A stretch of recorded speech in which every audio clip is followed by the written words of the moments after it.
সুপ্রভাত বন্ধুরা। সকাল সকাল তোমাদেরকে স্টেশনের ছবি দেখাচ্ছিল, তোমরা কখনোই ভেবো না আজকে আমরা স্টেশন দেখাতে এসেছি। ভালোবেসে কলকাতায় পর্ব ছেড়ে আজকে আমরা যেতে চলেছি বিড়লা মন্দিরে।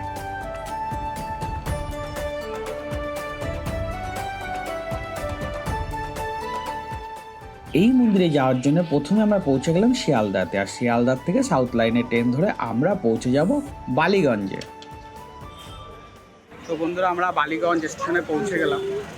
এবার আমরা এখান থেকে একটু হেঁটেই যাব, কারণ এখান থেকে ডিস্টেন্স 1.5 কিলোমিটার। হেঁটে যেতে ওই 20 মিনিট মতন লাগা উচিত।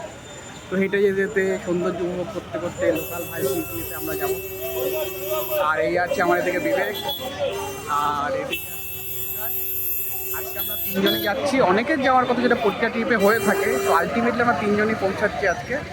তো বন্ধুরা সাথে থাকো, আর ডিটেলস তোমাদেরকে শেয়ার করছি।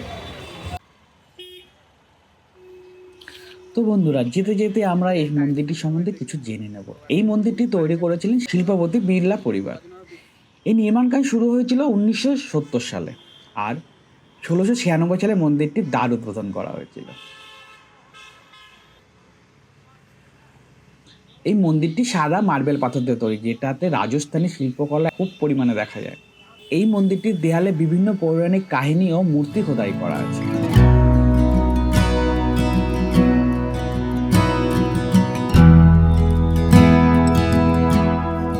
এই মন্দিরটির ভেতরে মোবাইল নিয়ে প্রবেশ নেই, তার জন্য মন্দিরটির ভেতরে তোমাদেরকে দেখাতে পারবো না, কিন্তু মন্দিরটির প্রধান ইষ্টদেব হলো শ্রীকৃষ্ণ ও রাধা।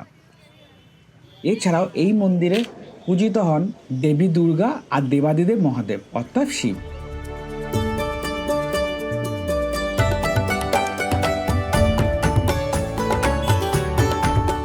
এই মন্দিরটি যারা আসতে চাও তাদেরকে মন্দিরটির ওপেনিং টাইম সম্বন্ধে একটু বলে দিই।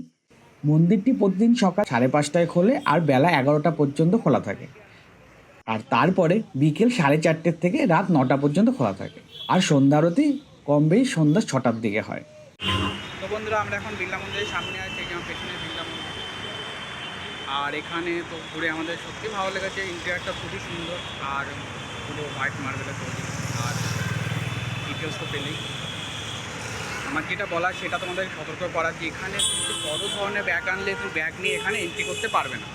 মানে তোমাকে ব্যাগ যদি আনো, ব্যাগ রাখার কোনো ব্যবস্থাও নেই। তোমাকে সাইডে কোথাও মানে ভগবানের উদ্দেশ্যে রেখে যেতে হবে। আদারওয়াইজ তোমাকে কাউকে বসিয়ে রেখে যাবে। তোমার তিনজন আসলে তো তিনজনে একজনকে বসিয়ে ব্যাগটা রেখে তোমাকে যেতে হবে। জুতো রাখার একটা টেম্পোরারি ব্যবস্থা আছে, বাট ব্যাগ রাখার নয়। যারা বাইরের থেকে আসবে, যারা মাথায় রাখবে যে ব্যাগটা রাখার জায়গা নেই, সেই জিনিসটা মাথায় করেই আসবে। ছোটো পার্টস এগুলো অ্যালাউড আছে, আর মোবাইলটা তো ভেতরে অ্যালাউ নেই। এটা খুব বড় ব্যাপার না। মানে প্রতিটা মন্দিরেই মোবাইল ঠিক অ্যালাউ থাকে না। আর মোবাইল নিয়ে ঢুকতে পারবে, মোবাইলটা সাইলেন্স করলে হয়ে গেল, ফটো ক্লিক করার কোনো প্রশ্ন নেই। তো আমাদের একদিনের ভিজিটে ভালোবেসে কলকাতা এই পর্বে আমাদের খুব ভালো কেটেছে, কিন্তু একটাই যেটা প্রবলেম ফেস করেছে মন্দিরে, তো ব্যাগ নিয়ে ঢোকা।